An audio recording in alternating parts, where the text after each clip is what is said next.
All right, thanks for being here, everybody. Let's stand for the pledge, please. I pledge allegiance to the flag of the United States of America and to the republic for which it stands, one nation, under God, indivisible, with liberty and justice for all. President Daly. Here.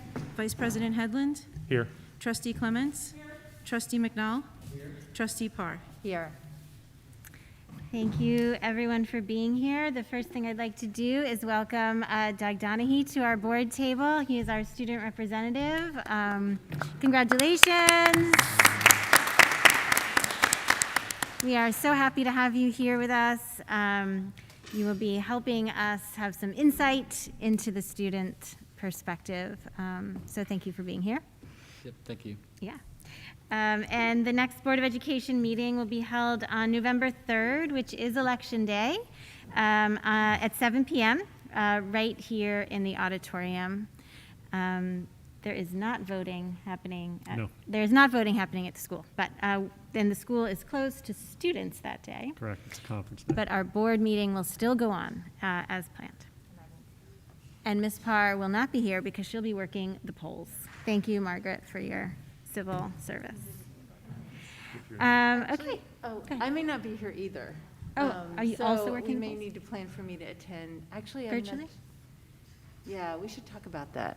Okay. Okay. As long as there's three of us here, we Okay. can continue on. Soldier on. We'll soldier on. All right. I'm here. Okay.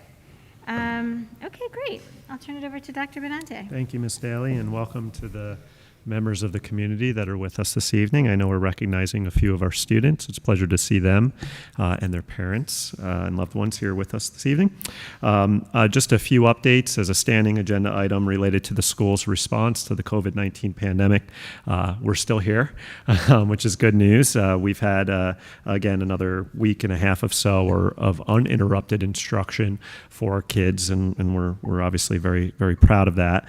Certainly, though, as the weather or we anticipate that the weather will begin to change and more activities are coming indoors, it's an increased time of scrutiny related to our opening and having students remain indoors for lunch potentially, and as well as other activities. So that's something we're continuing to monitor. We're receiving feedback from our teachers about some questions or concerns that they may have related to that. In many ways, Tim is going back and answering a lot of airflow questions that we answered late in the summer. We're seeing that we're getting a lot of those. We did just close a survey for families to provide their feedback on the opening of schools. I look forward to sharing those comments with our Board of Education in the next week or so. We're just formatting that in a way that's easy to read for our Board of Education, as well as for our administrative team. We're currently surveying families who had selected the all-remote option to hear their intentions at the 10-week mark as to whether or not they plan to send their kids back to school.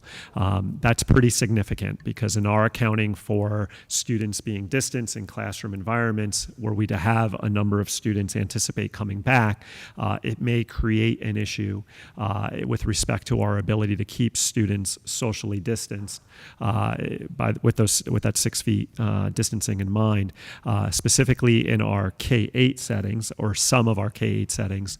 High school, not as much, but it may come up there. Obviously, the high school being on a hybrid from the start, it doesn't present as much of an issue. So that survey closes on Friday. At that point, we'll immediately begin to analyze that information, and I will certainly keep the board apprised of what the potential implications may be on our program and our ability to operate our program as it currently is operating. So we appreciate our families getting back to us on that and looking at the responses today. It looks like we're going to be in good shape in terms of a response rate, and we won't have to follow up with too many families. We are receiving requests for students to transition back into school sooner, and we're handling those requests on an individual basis. In many cases, it's because of a specific learning issue, or I would say other issue within the home that is presenting. And if in most, if not all, in fact, I can't recall a circumstance yet where we have not allowed that student to come back into school. But again, we're handling those on a case-by-case basis.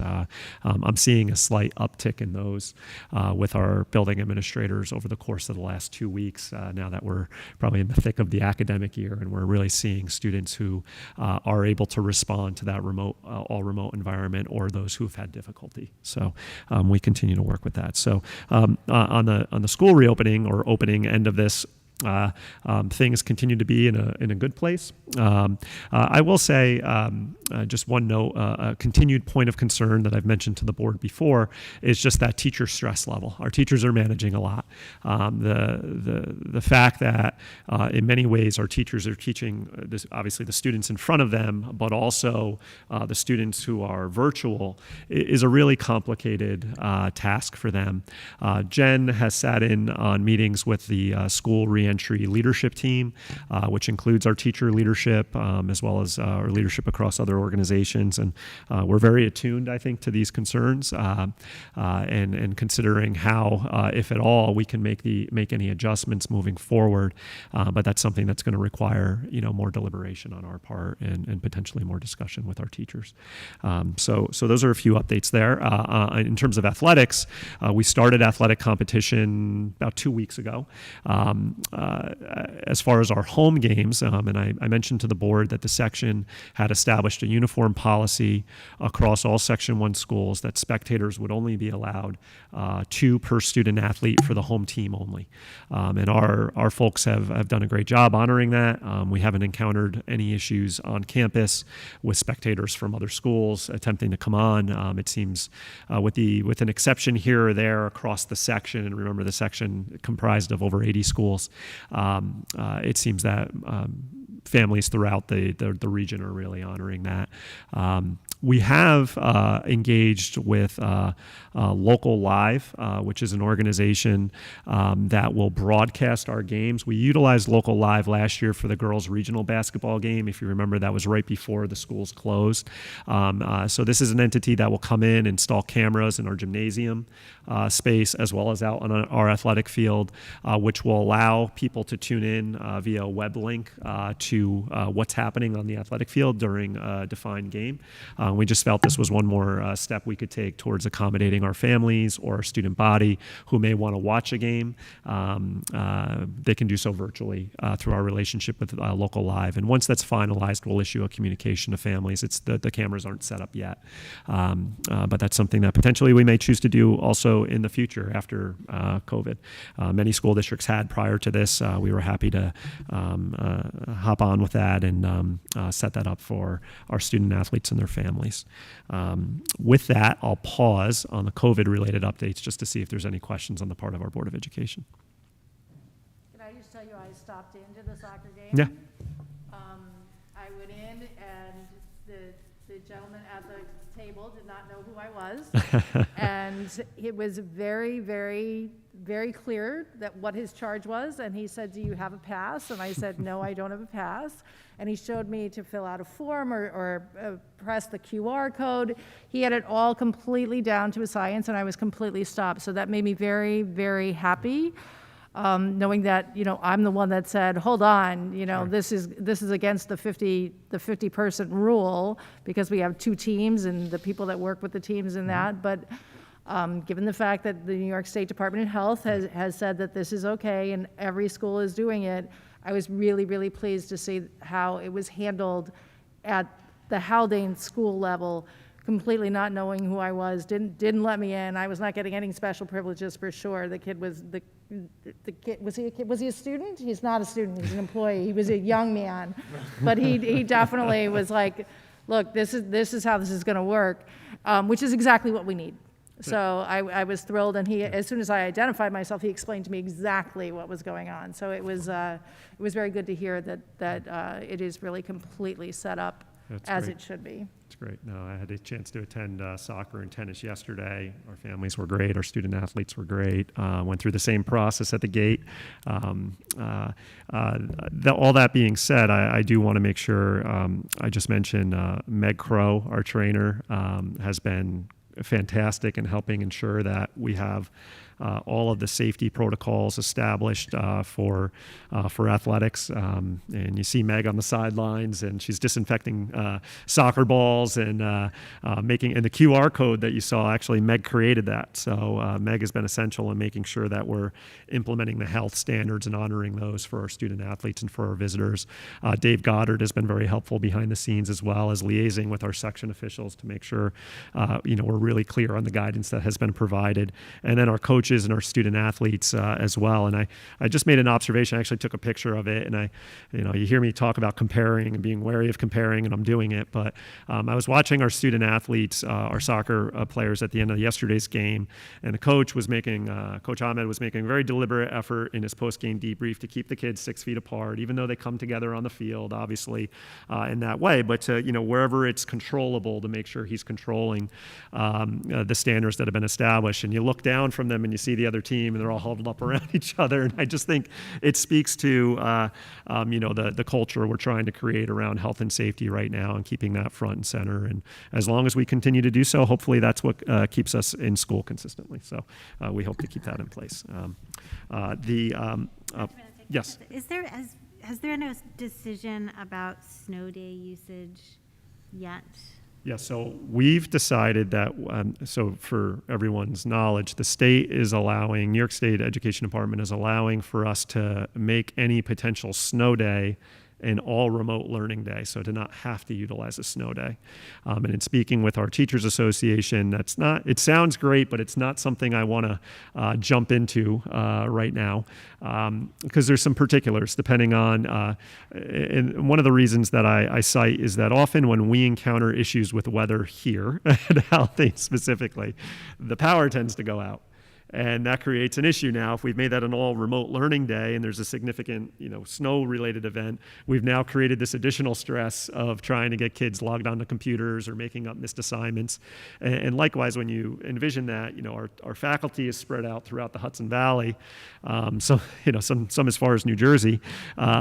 So again, what the weather's doing there and how it may impact their ability to log on is something that I just don't think right now is an added variable that we want to add into what's become a complicated management of teaching and learning this school year.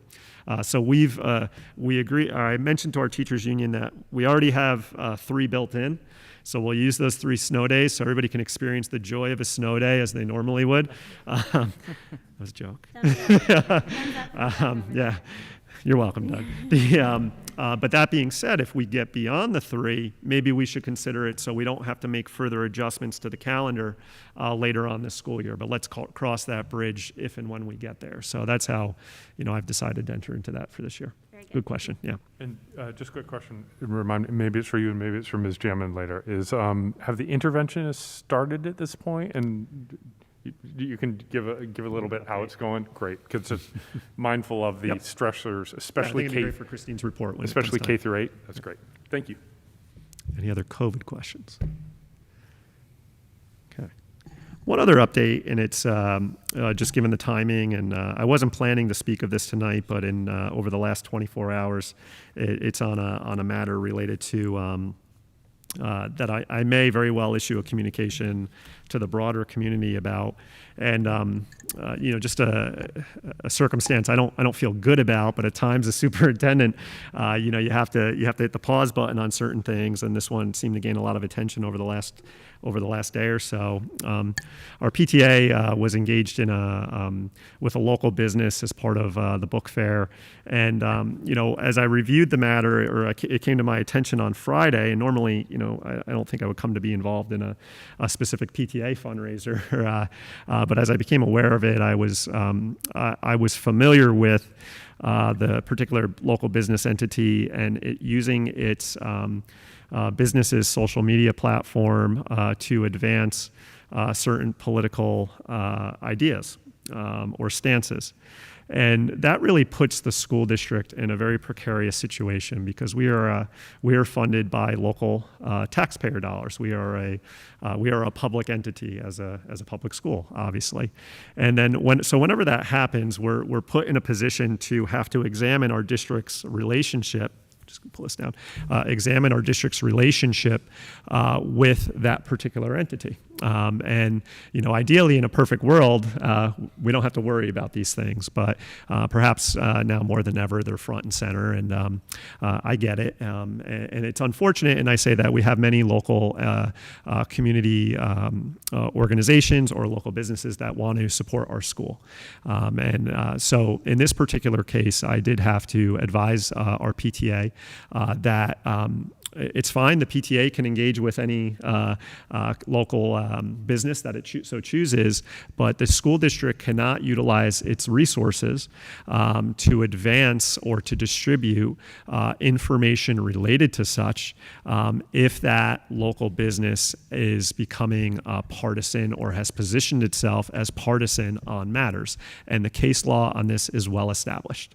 I hate to be the downer or the rainer on what was to be a good thing, but I also have to protect the interests of the school district. And it's my responsibility to ensure that we're not utilizing any of our resources. And yes, our email notification system, our electronic resources are community funded.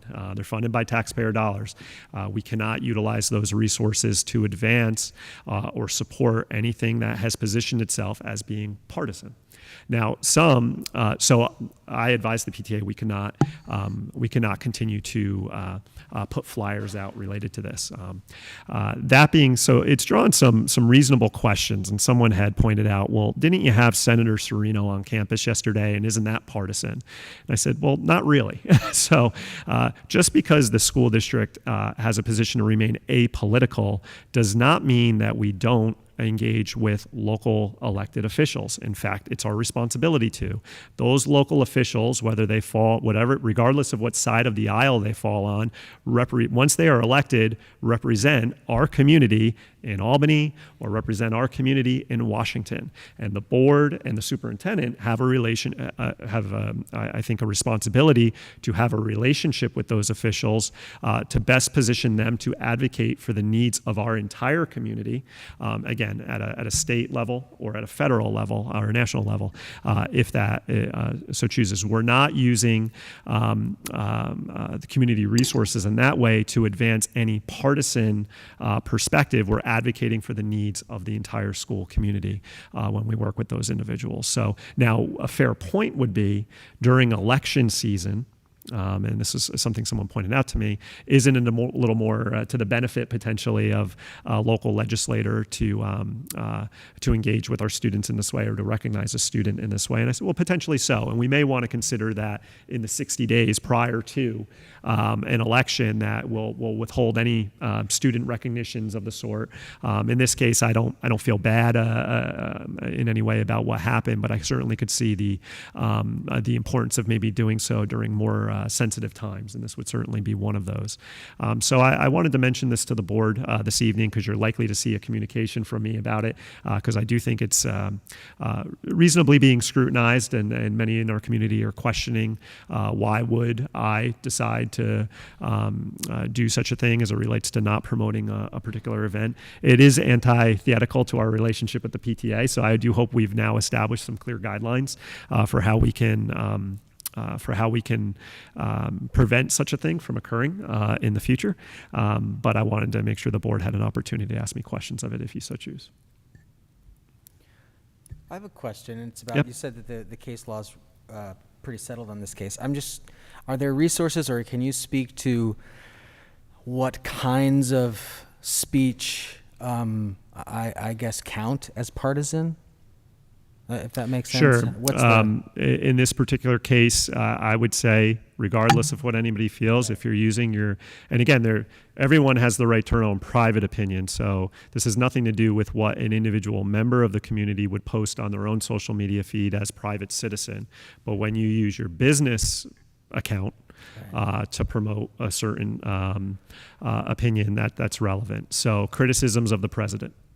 That would be partisan.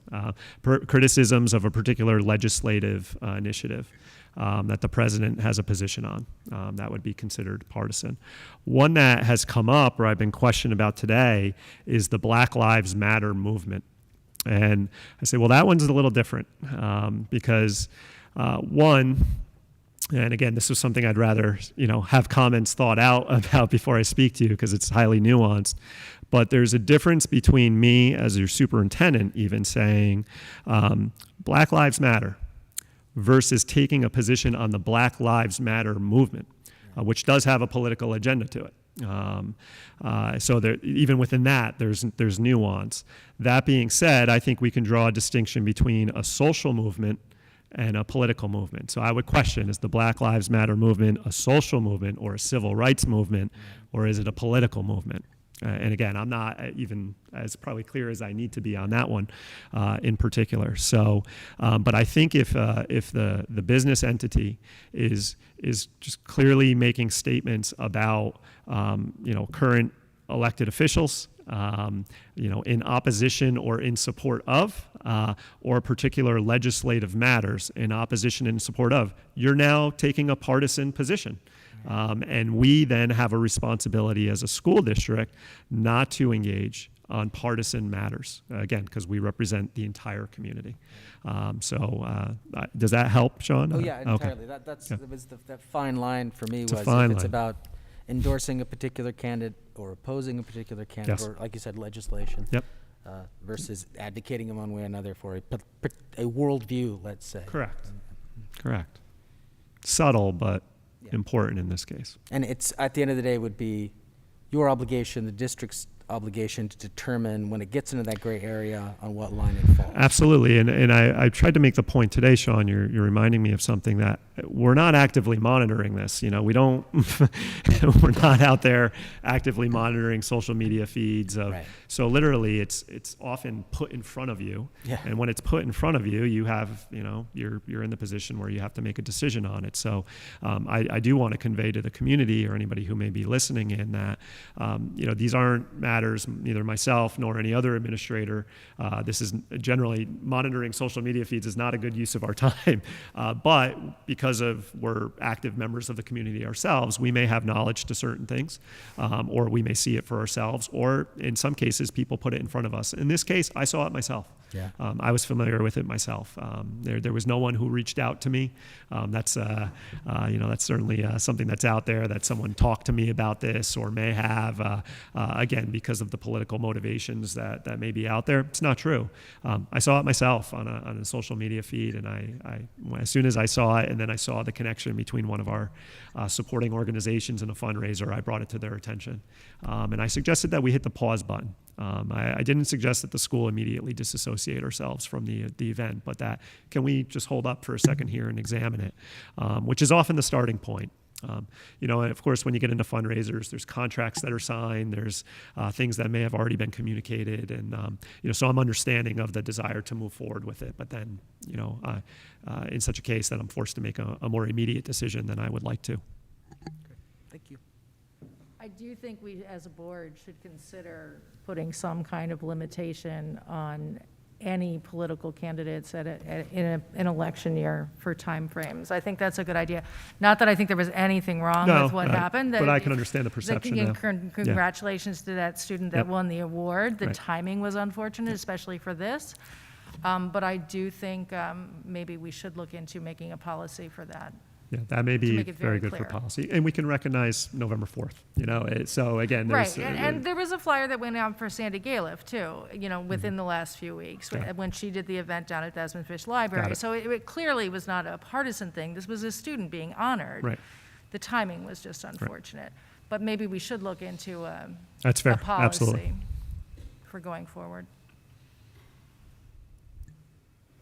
Yeah, I'm just going to reiterate how, I think that this is how the school operates. We are an entity that welcomes everybody, right? That is our job, from every student to every taxpayer to every person. And if we want to continue to have open arms to everybody, then staying out of politics is essential.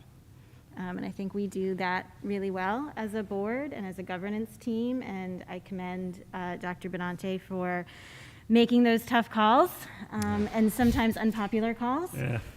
But that's our job, that's our work, It is. and I think we have to keep doing it, so. Thank you. Yeah. Okay. And lastly, before we have some special presentations, it is School Board's Recognition Week.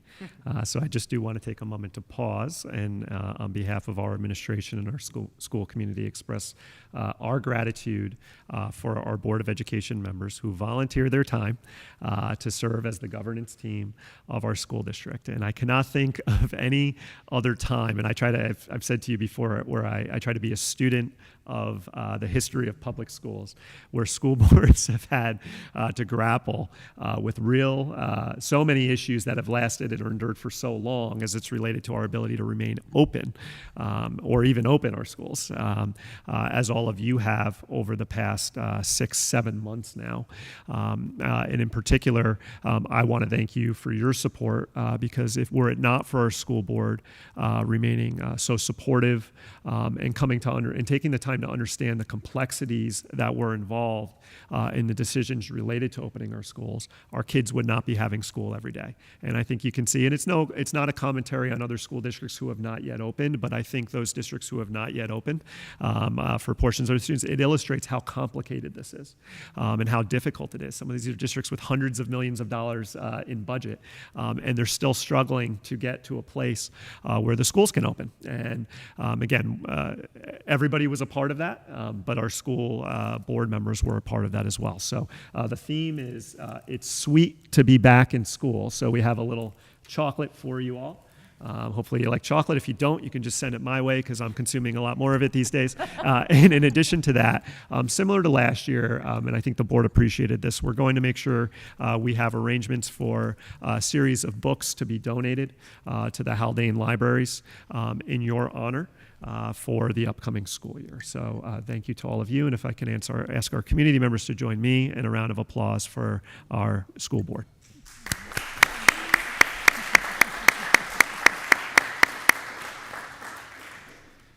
Thank you. Thank you. May we continue on Yes. with our special presentations?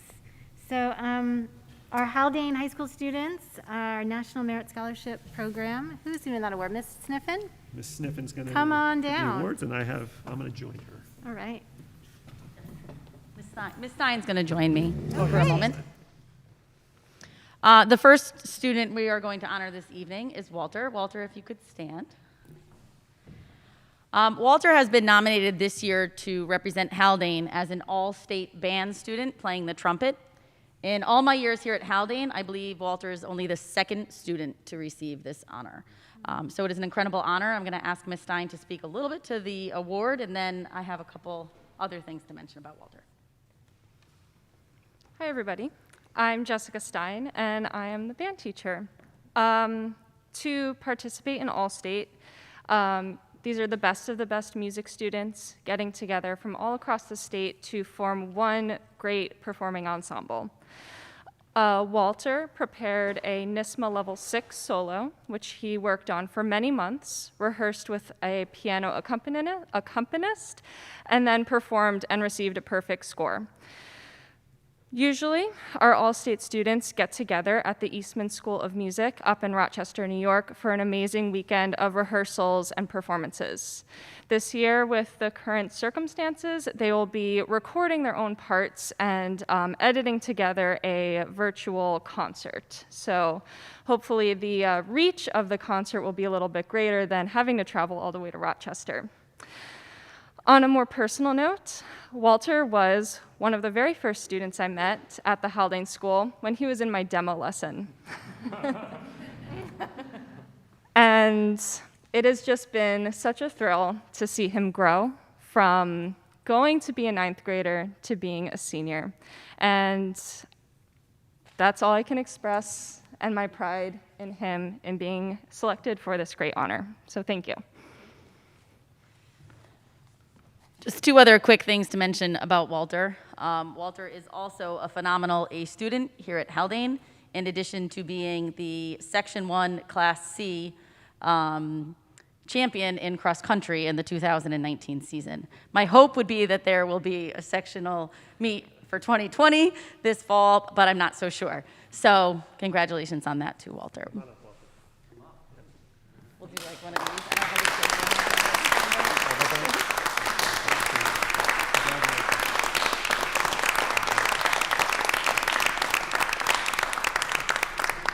Next up, we have Dougie Donahue. Dougie, if you could stand.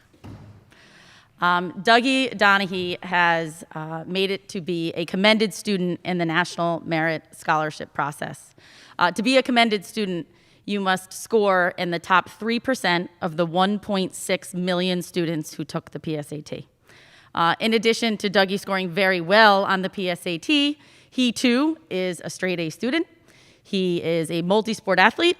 And in addition to that, he is the student council president and the rep to the Board of Education. So congratulations, Dougie, on your many accomplishments.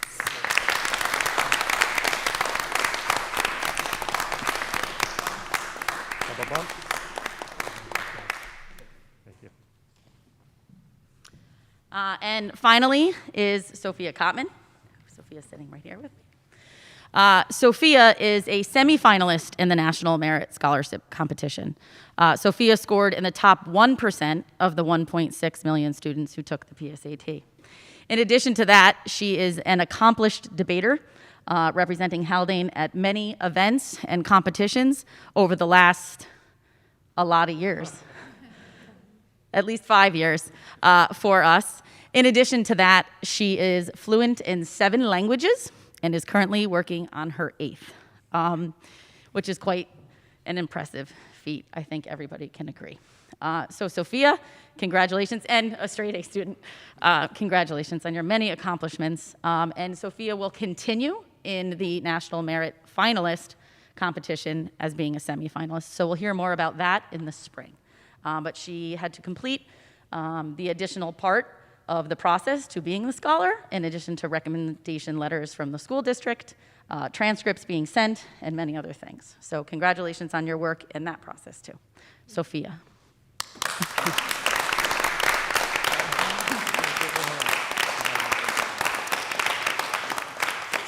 So I'm just going to ask if the students and their families will step outside. I'll step outside with them, and Ms. Rounds, if you could come take a couple of pictures.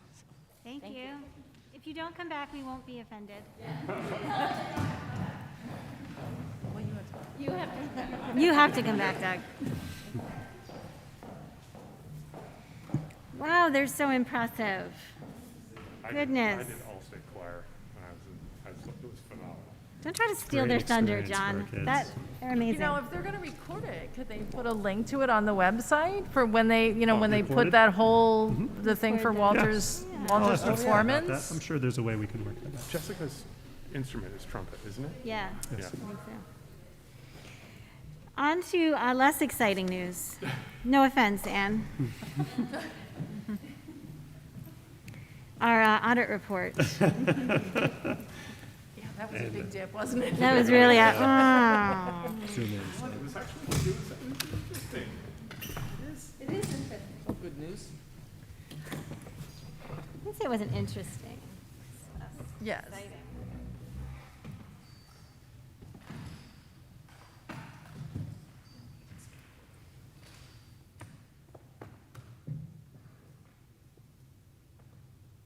You can really see that ceiling there. Where that's Great shot of Capital the improvement. right behind it. That horrible corner. Oh, there he is. Let me admit you,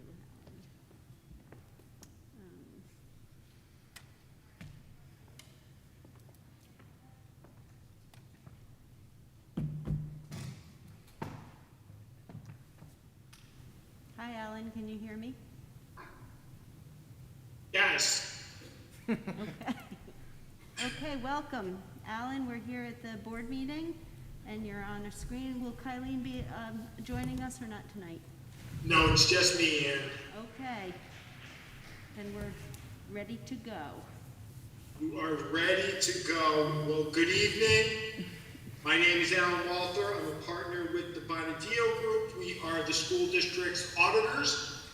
We have completed the audit for the year ended June 30th, 2020, and we met with the audit committee last week and reviewed the reports in detail.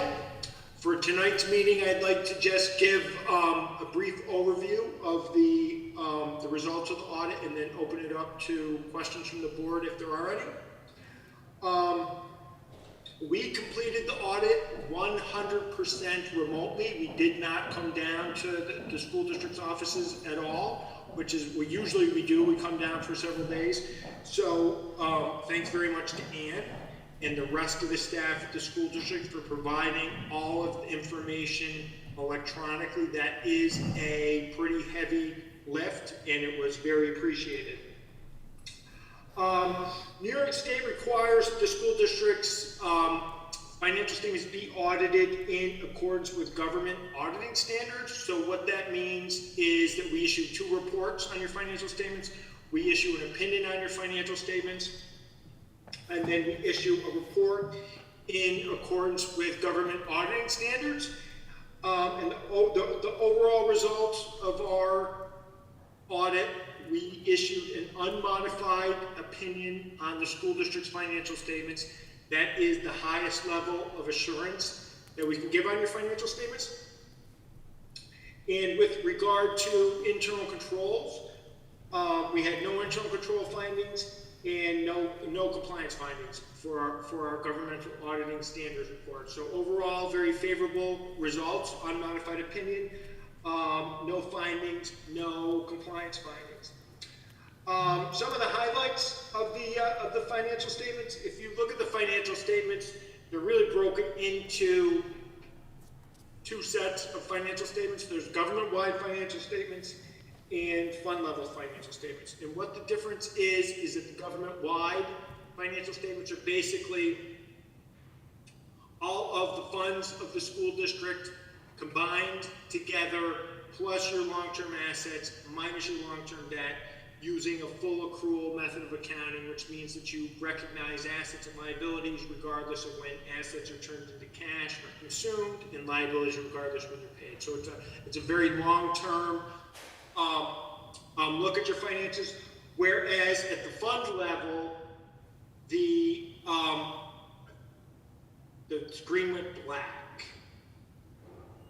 We're here. Are you still there? Okay. At the fund level, you just use a 1-year look at your financial statements, the same as the budget. So the difference is out there. Your net position, which is at the government-wide level, is actually a deficit of $39 million, and that's because the school district is required to record an other post-deployment benefit liability, which totals $63 million as of the end of June. Whereas if you look at your combined fund balance at the modified accrual level, the budgetary basis shows a $5 million fund balance. Okay, it's just 2 totally different accounting methodologies. So the general fund is the school district's primary operating fund. The highlights in the general fund, you spent approximately $23.4 million during 2020. You had a net favorable budgetary variance of $1,380,000. Your fund balance at the end of June totaled $4,567,000, of which $2 million was restricted for various purposes. $695,000 was used to balance your 2021 budget. $778,000 was encumbrances, which are also carried over to 2021. And $1,021,000 was unassigned. Your unassigned fund balance, I think it was 4.04%, so it was just slightly above the New York State 4% limitation. And the only other real highlight, well, it's not exactly a highlight, but the only thing to bring your attention, at the fund level, your school lunch fund has an accumulated fund deficit at the end of June of approximately $134,000.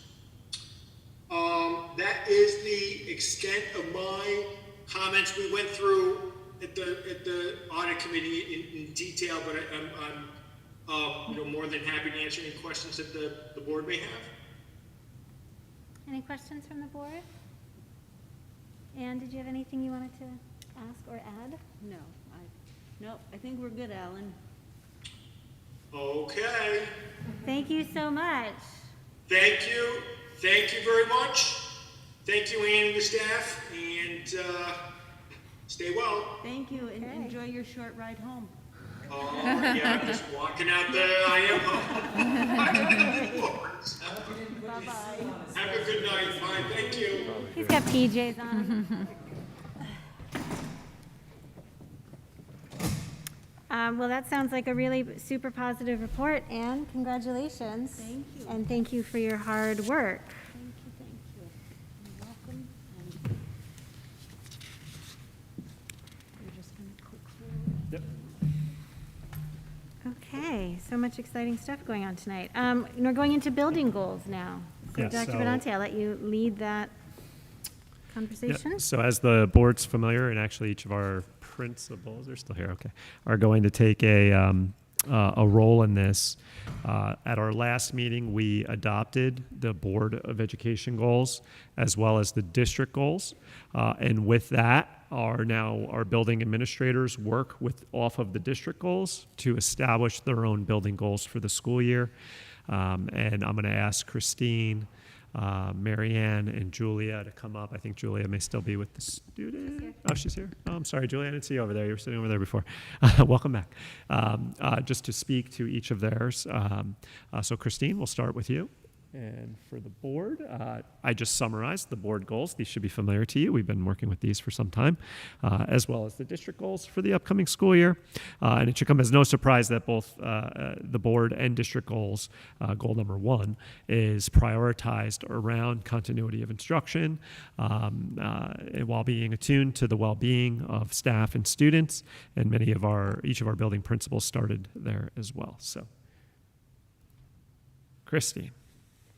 Great. So again, as Dr. Benante said, aligned with your goals, the first goal that the building has is just supporting our teachers in the effective delivery. We're currently in a instructional model where we have our students in person and then students at home.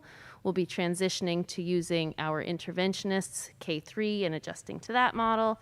At some point, hopefully not, but we need to prepare for going into a full remote option or having everybody back. So that's just a lot of different instructional models and a lot of different situations. Even with our students in person, we're adjusting how we're delivering instruction because our ability to run small groups is different with social distancing and the setup of our classrooms. So just continuing to support them, explore ways that works effectively, and spread best practices in each model throughout the building. The second goal is to incorporate our Haldane Essentials, those habits of learners that we've identified through the Strategic Coherence Plan, increasing how we're talking about them, bringing attention to them, and increasing our work as we incorporate them more and more into our daily discussions and our work with students. And then the last is, it's my second year, and there's been a great deal of change and different situations over the last year. So continuing to build my relationships with students, parents, teachers, the community, and build on what we started last year but was disrupted to continue to have a good transition into Haldane. So that's my personal goal.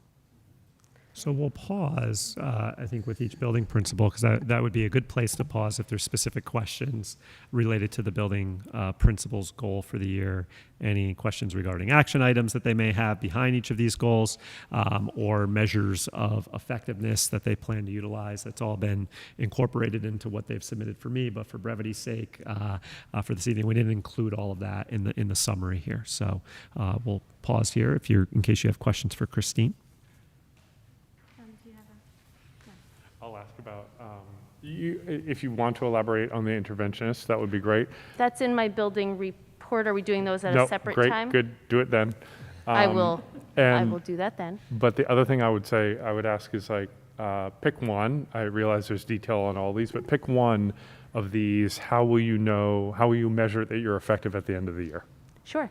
So I think with our first one, we've just given out our survey to families and to teachers about how the year has started. Yep. Well, to families about how the year has started. So we'll have feedback there. Looking at it briefly as we've gotten it this week, a lot of it is just positive that we are open, but there is some constructive criticism of how the balance between in-person and remote has been rolling out. So looking at that, responding to that, talking to our teachers. And so hopefully as we continue to, that won't be our only survey of the year. And then also looking at our student growth and making sure that what we're doing in the classroom is actually working for our students with respect to their personal goals that the teachers are creating with them in the classroom, and what we would anticipate their growth would look like over a school year. It's interesting that, is this the first year, will this be the first year where we have taken a survey of basically parents, what's the word I'm looking for? A survey of parents on what the educational experience is for their children and use that as a metric or a measure for success? There may have been a prior point in our history where we surveyed parents. Yeah. This one, obviously, I'm more attuned to. We also did it in the spring. Yeah, sure. In that current environment. So But other than being that, driven by COVID, Yes. we're now doing how do you think their education's Correct. going? Yeah. Kind of, Yeah, which that's is kind of interesting. and Yeah. those results will be shared with you. So you'll see the differing perspectives. I think we had 3 different prompts, Christine, if it comes off mine, on that specific survey or questionnaire. 3 or 4. It'll be interesting to evaluate the responses appropriately because I may have a very different idea for what my child needs than people who are professionals in education, right? And so how do you measure the weight that you put on? There's a little bit different, like remote versus in person, but how do you determine the weight you put on that mechanism for defining success? I think will be an interesting challenge for you. It will be interesting. Well, I guess I'll say on 3, we as parents have already given you a tremendous amount of trust with our students here in the fall, so it seems to me that you are well on your way Continuing. as you continue. And as part of my mentorship last year, we did a survey that included parent, teacher, and not student, but other administrator feedback and recommendations. So I have that to review with Dr. Benante and look at recommendations and areas of growth there too. So Well, word on the street is you're doing a fine job. I appreciate that. Word on the blacktop. Christine, can you talk a little bit about how you incorporate the Haldane Essentials? That sounds like such a big job, right? There's a ton of them. How do you get them into the classroom? Yeah, so I think with the classroom work, we're starting with a focus on wellness that, Ms. Rounds led with our clinicians at the start of the year with focuses on self-care and how we do that for our students, which then ties to the wellness. And I think we also have a lot of work through past strategic coherence plans on critical thinking and problem solving that we can build on when we look at how we're looking at lesson plans, when we're talking about parts of a faculty meeting and what we're focusing on as I work with teachers to offer different ASSD opportunities on a best practice they might have. We have one coming up next week where Andrea Saunders is going to be looking at ways to incorporate the virtual units of study and using our co-teachers effectively, our virtual co-teachers effectively within the classroom, which I think ties to one as far as effective virtual practice. But then also ties to 2 in that the way that those units are delivered encourages critical thinking and problem solving for your students as they're reading or writing. So how we use those in encouraging teachers to get together either virtually or in person, depending on how many people sign up, but to use that opportunity for professional development then spreads good practices related to both goals throughout the building. Thank you. Sounds good. Any other specific questions for Ms. Jamin? Okay, Thanks, Ms. Jamin. thank you. Dr. Silky?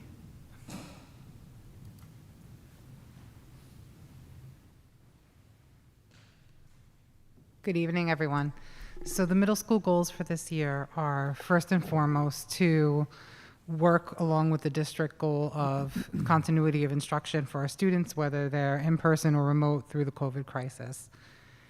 The second goal is to disseminate the strategic coherence plan and support the adoption of the Haldane Essentials. And the last goal is academic in nature. It's the second year of the FOSS program being utilized in the middle school.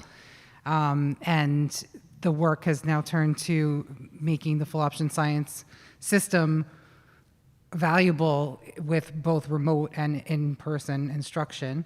So that's going to take some doing because the program is very hands-on. So adapting it for at-home learning is the focus for science.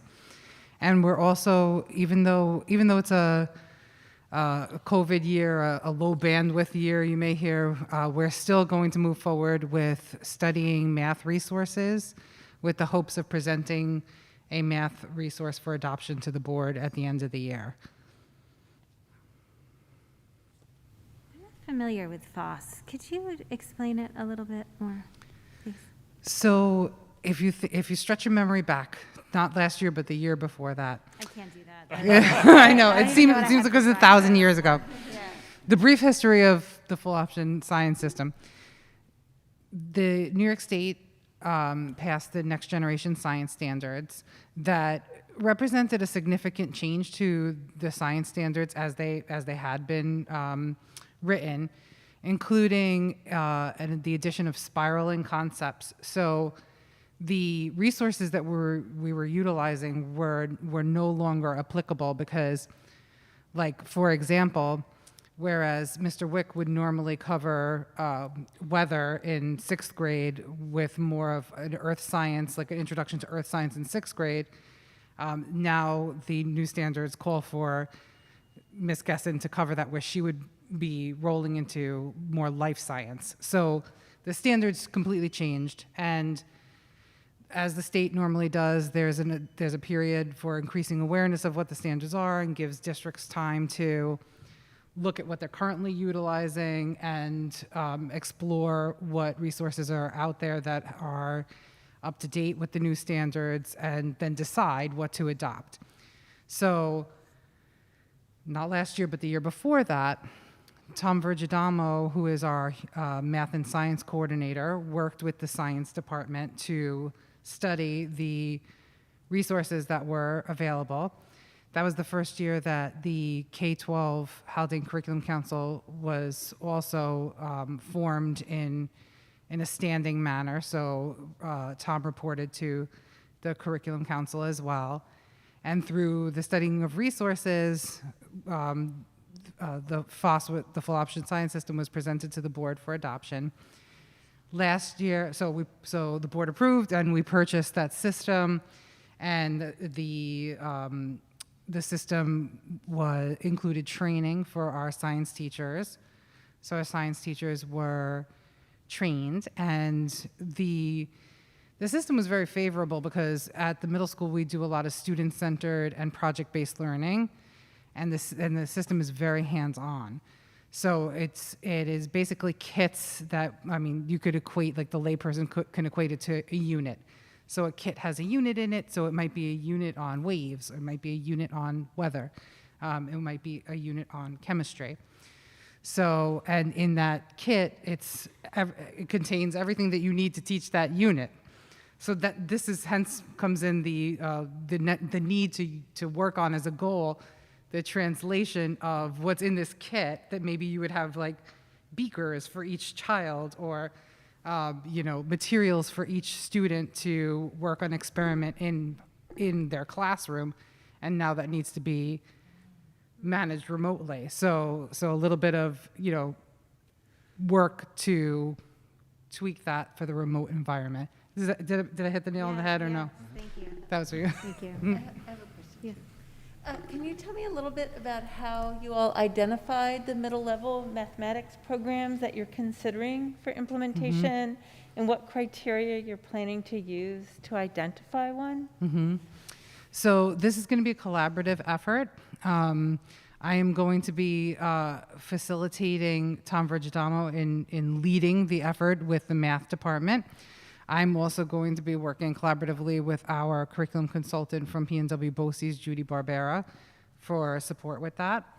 We will look toward nationally recognized resources and resources that meet the next generation math standards for New York State.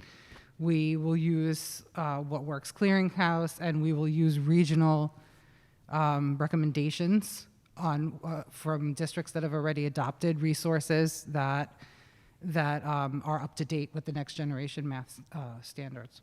So your is the first step identifying which programs you're considering, or you've already identified? First step is identification. Okay, all right. For some reason, the way that I read it, that you had already identified some, so that makes sense, that process. I mean, is there any particular gap in sort of our is it addressing the change in standards? Is that what's really motivating this, or are we trying to address some kind of gap in our students' mastery of math standards?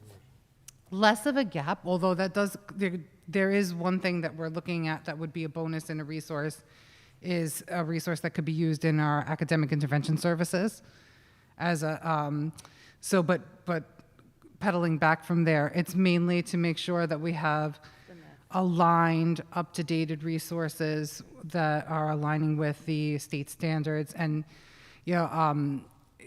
one of the things that we discussed was possibly even including 4th and 5th grade teachers in the exploration, so that as we move toward the goal of the strategic coherence plan to have K-12 alignment in curriculum, that we are working together over articulation of grade levels to align resources. Thank you. Yeah, thank you. That was great. Yeah. Thank you, Dr. Thank Silke. you. Mrs. Sniffen?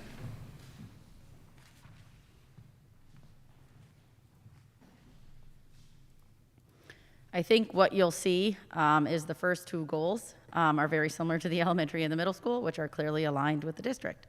The first being vertical alignment to the strategic plan as it relates to our current teaching and learning environment.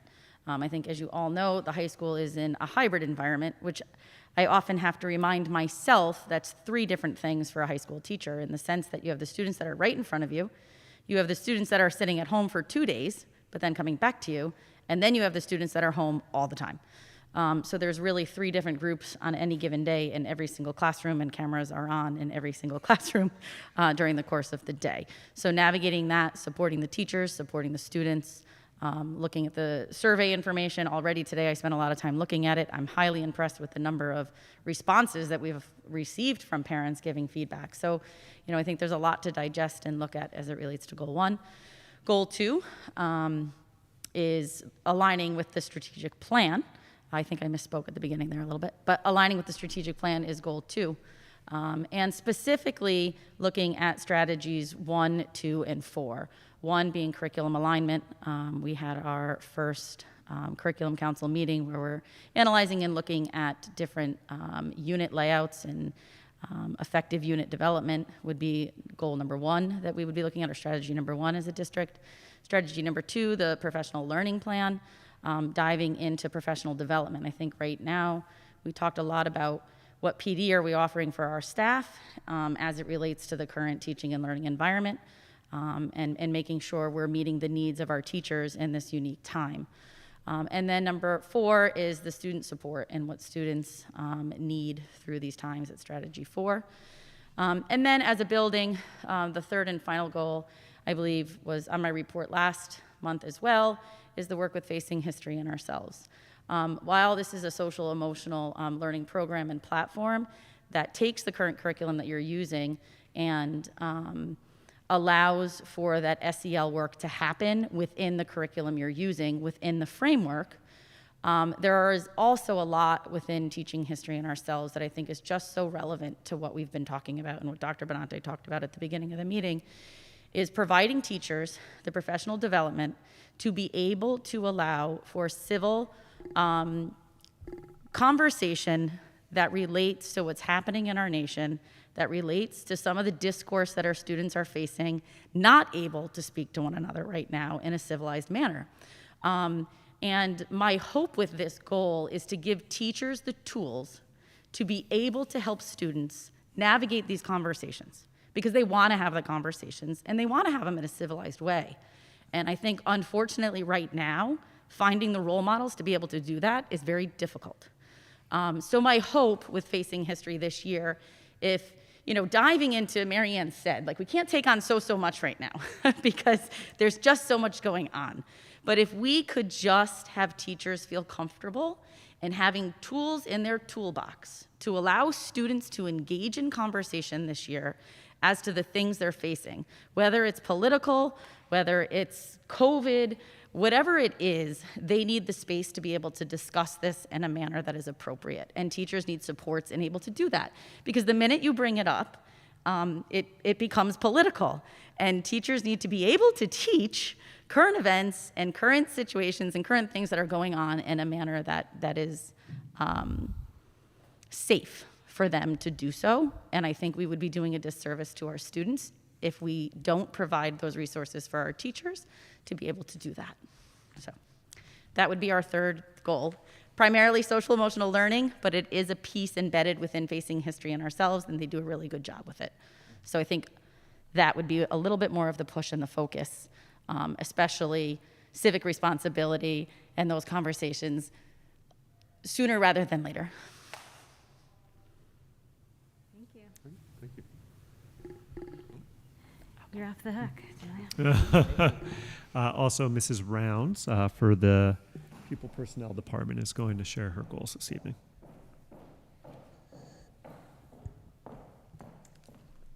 Good evening. Okay. So you'll see my first goal is to, for the PPS department, is to continue with the expansion of dialectical behavior therapy informed practices while adjusting to our new learning environment to support wellness. So this is directly aligned to the district wellness goal, and just a shift in, we've been training our staff and our counselors in dialectical behavior informed practices.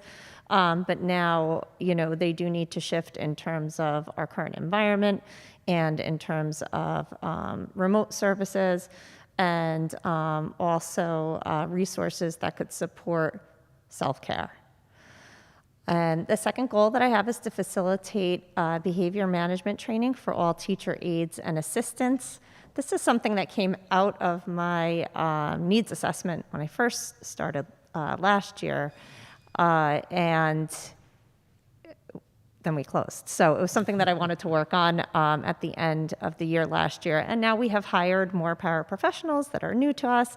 And we have the unique challenge of students coming back from remote environments, all remote environments, and then engaging in classrooms again and engaging in learning and coming up. We still have some students that are all remote that may be coming back at different times.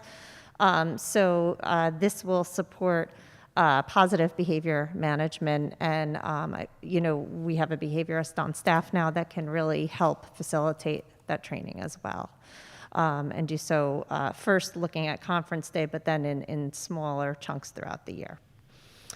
And the third and final goal is to provide follow-up professional development to special education staff on differentiation and universal design for learning in both face-to-face and remote instruction, to support our continuity of instruction for students with disabilities or students with learning differences.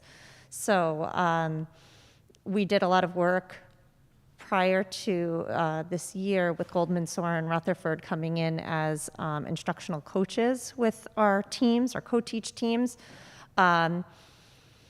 And they were doing that in person, and it was really robust, kind of all-day training. Now they are offering little mini workshops that are online, that are web-based.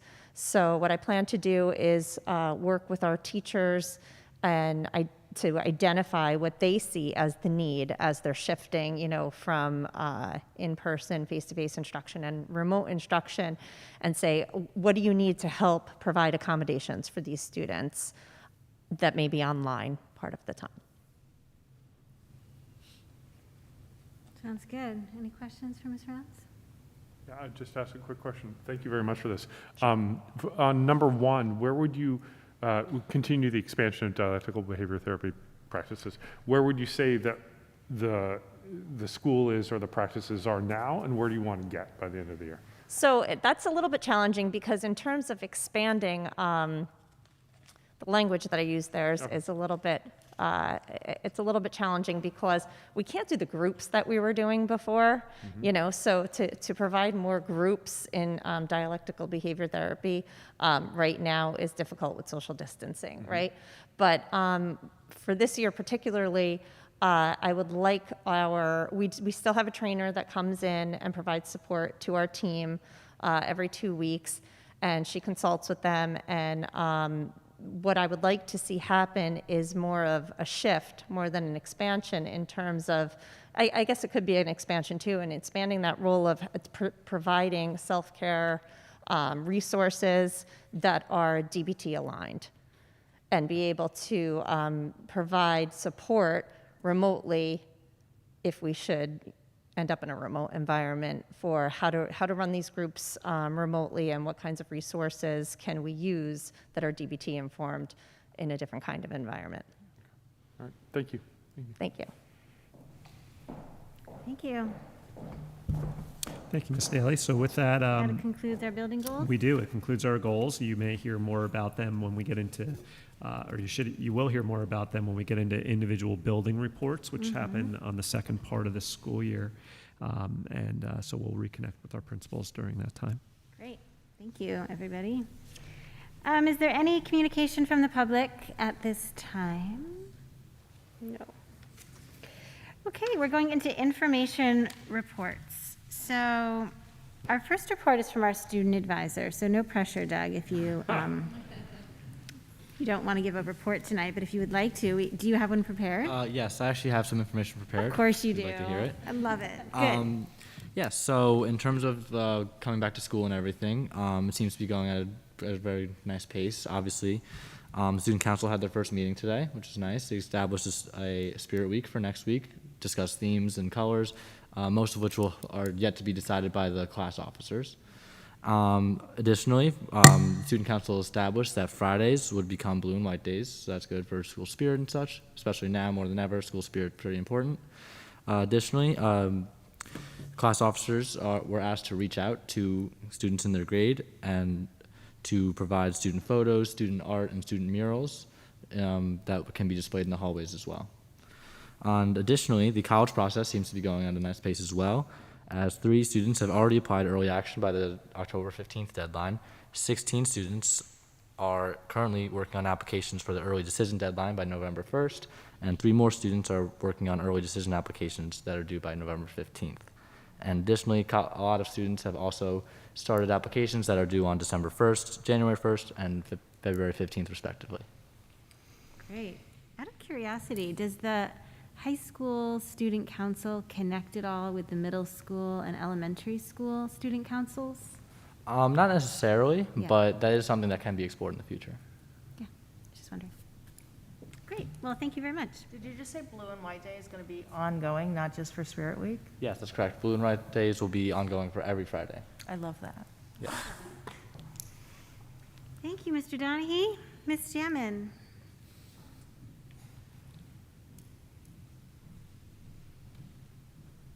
Anticipated interventionist update. So our interventionists, we have the 2 new interventionists that just got hired. So to clarify, interventionist would usually be a term we would use for our academic support services. We've sort of commandeered that term for a slightly different purpose, but it was the most accurate as they aren't classroom teachers. They're going to be supporting our remote learners. So we have Erin Von Dolen. She's supporting our K-1 remote learners. And we have Amy Pastula, who started, they both started on Monday. She'll be supporting our 2nd and 3rd graders. So they have spent yesterday and today meeting with the teachers of those grade levels, getting information, creating profiles for the students that they haven't met yet so that they can hit the ground running as they start their direct instruction. They have offices that are now set up for instruction.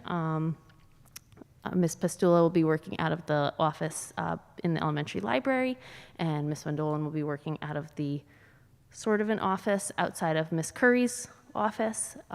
So they each have a space where they'll be able to Zoom and have a quiet spot that they can reach their remote learners that has good instructional equipment for them. And we anticipate, I'm sending out welcome letters to the remote families tomorrow morning, and they'll be posting the schedules in the Google Classroom over the next day or so that introductory and beginning Zooms can start on Friday with small groups rolling out next week. So we anticipate that will all go well. Originally, our thinking was that we know that students really grow with small group instruction around math and reading, that's a critical piece of instruction at the primary level. However, when we shortened our school day by the hour, that did give our classroom teachers time where they can meet with our remote students. And so in a number of meetings that included Judy Barbera, myself, our instructional council for K-5, we discussed various different scenarios about which subjects would make the most sense for the students to remain with their classroom teacher and which ones would make the most sense to move to the interventionist and give them more time for small group. So at this point, where we landed is that it makes the most sense for reading, writing, and phonics to go together with the interventionist, and the math to stay with the classroom teacher, where they would be able to utilize that shortened part of the day to do small group with the students around math. That way, all of our students K-3 are getting small group instruction around ELA and math. Some from their classroom teacher, maintaining that connection so that if they decide to return to in-person, they have a connection with their classroom teacher, and for there to be a consistency in the remote instruction. And we think that the staffing right now is good for our current numbers. As we get those surveys back, we may have to look at, do they do more push-in within, like if more students come back, then how are they supporting our students in person and those numbers, and we may need to adjust the plan.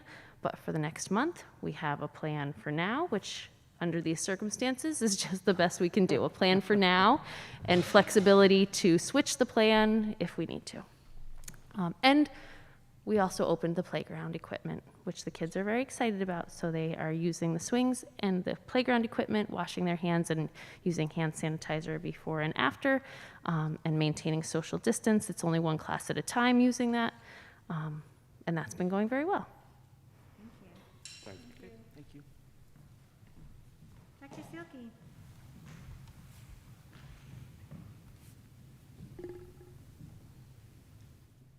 So I've been reflecting on the fact that we've been open since September 3rd, and I'm very grateful about that. So tonight, I would like to attempt to delight the board by sharing 3 of the things that I love that I've experienced at school so far this year. So the first is very appropriate as I was listening to Ms. Stein tonight, because I had the opportunity to observe Ms. Stein's band class, her 6th grade chorus band. And I observed how she began in the band room by addressing her remote learners that were joining and giving them their instructions for class for the day. And while she was addressing the remote learners, the in-person learners were doing a do now. And then the class transitioned to outside and played some beautiful pieces of music outside.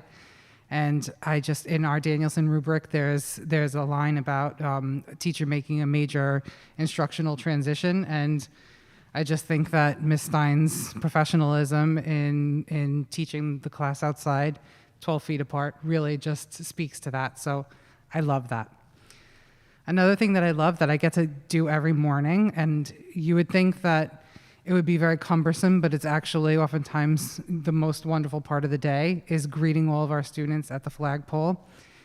Myself and Cesarina McGovern, one of our aides, and Catherine O'Hara meet each and every single student, and having to go through the health screener has actually allowed me to learn all of our students' names very, very quickly. So I get to greet our kids every morning, ask them how they're doing, wish them to have a wonderful day, and see them off on their way. And I'm loving that. I always met the kids at the flagpole, but I didn't greet them by name until I learned their name, and often it took me the whole year to learn the sixth graders' names. So I know them all now. So it's really lovely. And then lastly, we've been talking about the stress on teachers. And I was reflecting on the fact that this is my 4th year with this faculty, and how I can't express how grateful I am to the Haldane Middle School teachers. And I wanted to show them, as I was thinking about this, I was thinking about that old 60s song by Bobby Vinton, "To Know You Is to Love You." And I was like, the more I know these teachers, the more I love them. And I was like, what do I know about them? And what do they know about each other? So in preparation for a faculty meeting, I sat and I wrote what I knew, 31 little factoids, one for each of our faculty.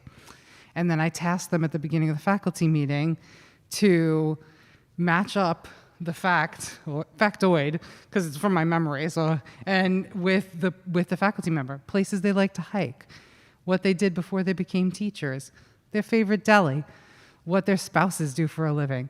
And just to see the stress melt off of my faculty's faces and laugh and to compete and to be surprised at when they didn't know that a person had matched up to this fact that they bake for stress relief, or that they had grown up by the ocean and love seashells.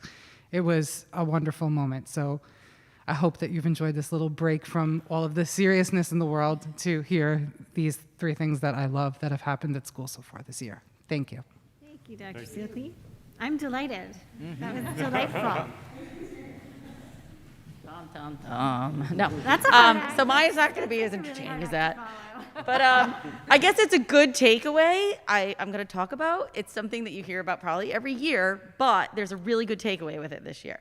So 9/10 Parent Night, which I think is the best night of the year for parents, because it goes over the courses at the high school. It explains everything. It tells you what your child needs to do in order to graduate from high school in New York State. It talks about APs. It talks about college courses. It's a phenomenal evening. So this year it will be recorded because it'll be Thursday night. It's going to be a webinar, live webinar with all the department chairs, myself, the head of the guidance department. In addition, we'll be having somebody with us to explain the difference between the SATs and the ACTs.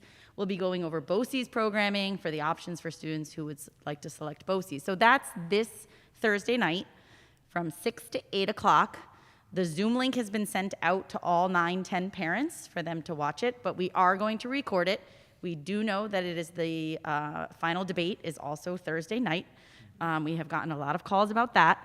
That it will conflict with that evening, but we will record it and it will be posted on the website. So all of you that have younger students may want to watch it because you might want to see it 3 or 4 times because it is packed with information. So keep an eye out for 9-10 Parent Night and the recording. Again, it's this Thursday night from 6 to 8. The 22nd from 6 to 8. Thank you. Ms. Rounds.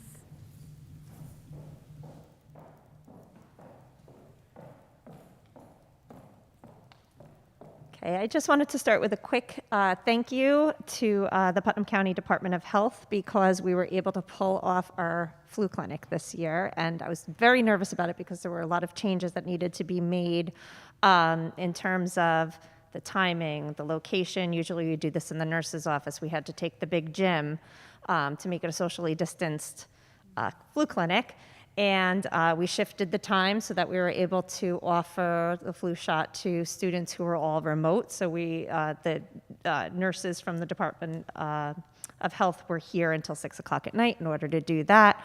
And it was ran really well. It was very efficient, and I have to thank the teachers and the facilities department and everybody who worked together to pull it off, because I think getting the flu shot this year with symptoms and COVID and everything is very important. We were able to vaccinate over 200 staff and students, with a lot of help from Catherine O'Hara organizing, and like I said, teachers being displaced from their rooms and things like that. So it went really well.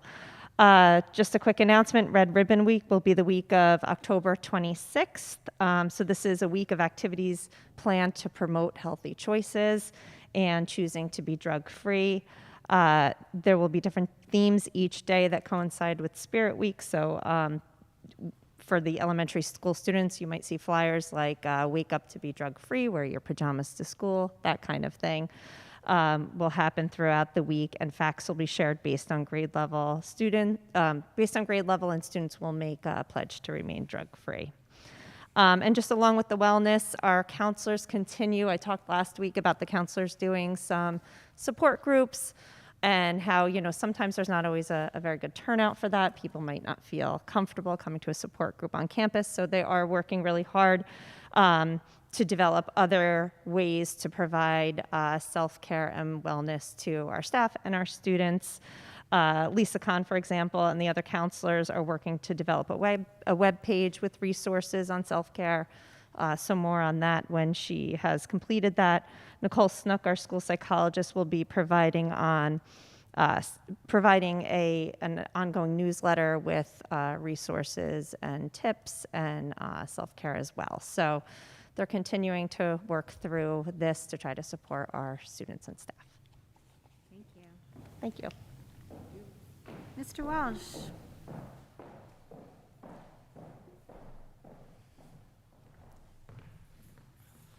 Good evening. Primary focus of the facilities department continues to be cleaning and disinfection of district buildings. We did add 2 additional evening cleaners recently to our staff. This allowed us to rearrange some of the assigned areas and allow for some more particular or more focused cleaning within those assigned areas of the district buildings. While that's our primary focus, a lot of the regulatory compliance inspections continue to occur. This month we had fire extinguisher, fire suppression system inspections, DOT inspections for the transportation vehicles and buses continue to happen. And coming this Friday, we do have the lead water testing, which is state mandated to occur. In terms of capital construction, we're closing out the site improvement work that took place over the summer, making sure we have as-built drawings, all warranties in place before we provide a final payment. The elementary school building window replacement project is currently out to bid. Bids are to be received this Thursday, so we're anxiously awaiting what those will come back to be so we can hopefully award the work for work over next summer, 2021. Thank you. Thank you. Thank you very much. Okay, going into our consent agenda minutes. May I have a motion, please? So moved. Second. Any discussion? You will see the first policy committee minutes on the... Wow. Yeah. We're getting there, we're getting there. Any discussion? All those in favor? Aye. Aye. Consent agenda financial. May I have a motion, please? So moved. Any discussion? All those in favor? Aye. Consent agenda personnel. May I have a motion, please? So moved. Second. Any discussion? Just wanted to thank Miss Patty O'Rourke for her many years of service here at Haldane. I know Patty, it's a bittersweet for Patty, as it is for us. We're happy that Patty has attained a full-time position in another school district. However, we are very sorry to see her go, and I think she would say the same. And we look forward to seeing her around the community in months to come. Thank you, Patty. All those in favor? Aye. Aye. New business, CSE, CPSE recommendations. Ms. Platt. Be it resolved that, upon the recommendation of the Superintendent of Schools, the Board of Education hereby approves the recommendations of the Committees on Special Education and Preschool Special Education as presented. May I have a motion, please? So moved. Any discussion? All those in favor? Aye. Aye. Is there any further communication from the public? We're good? Okay, board committee reports. So, policy committee update. Peggy, do you have anything you'd like to share on our behalf? Well, I don't think so. I mean, everything's in the minutes, so we've gone through everything. We're doing a pass-through on some of the policies that need some additional sort of attention and review from the administration. I guess the one thing I would say, which isn't necessarily, I don't know. No, I think that's it. Yeah. I mean, we're thinking a lot. I think one of the things is, like, it's a big undertaking, right? And it's multifaceted, and I think it's taken some figuring out how to balance the multiple people and the multiple stages. I feel like at our last meeting, we're really getting there. Like, I do feel like we're sort of finding our groove. I mean, just as a reminder, we got the second draft of the policy manual at the end of February, so we've done this whole review and it was a lot, right? We've done this whole review more or less, actually, guess we did it all remotely, with Jen and I taking a lot of the lead on doing the first pass to free up Phil, knowing how busy it is. Normally it would be something we'd do together, but Jen and I really took a lot of that, but gladly. Yeah. Thank you. I don't know, is there some, I don't know what else to say. Yeah. Our next step is, right now, we're getting our second draft in completed mode. To go back. To your BOCES. And then they put it all together with our edits, and then they send it back to us, and then the board hopefully will approve it, and then we will actually have a working manual. So we're getting there. Yeah, I guess one of the things I would say is because it takes them, or at least last time it took them such a long time to get it back to us, a lot of regulatory and potential policy changes take place. So we're trying to be a little bit proactive this time and really looking and seeing, like, do we need to proactively sort of identify any policies that are changes that we want to send back to them saying, okay, we already know that you're making this recommendation to change this policy or that policy. Let us tell you, like, yes or no, we want to do that. So we're not having to have this more extensive sort of review of what would be, I guess, the third draft. Yeah, but getting there. Yeah, we're getting there. Just procedurally, so I guess at some point, we're going to get, the rest of the board is going to get the entire kit and caboodle all at once. And then we're going to do a sort of first read, second read on the whole, what are we doing? What do I need to do next? Is sort of my essentially, I think that you can assume that your policy committee, which includes 2 board members and the superintendent, and within that, all of the other people that are in line to help with the policies. Anne helps and Tara helps and all the other important people. You can probably assume that the policy has been given a pretty thorough once-over. Right.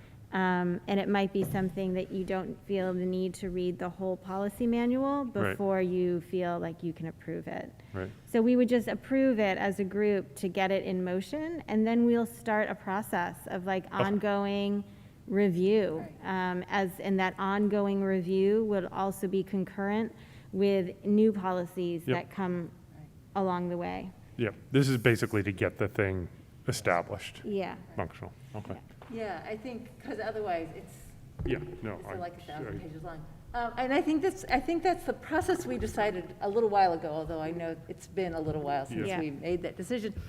I mean, really the way that we're planning to move forward is even the policy audit process, the ongoing policy audit process, will be conducted primarily by the policy committee. And what that will involve is the 3 of us, or who's ever on that committee, reading every policy on a rotating basis, where the rest of the board, and anybody's welcome to do that, right, to read the policy manual, where the board then will actively weigh in on policies is when once we have the adopted manual, is when we're revising policies or adopting new policies. Okay. Does that make sense? Yeah, it totally makes sense. Yep, thank you.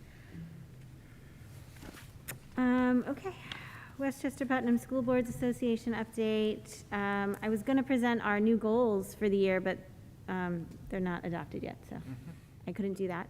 But I was asked to remind you all, I think you get all of this in your email boxes, but they did just send out a virtual, it's kind of like a town hall, but it's for very specific issues. So if you want to talk to other board members or superintendents about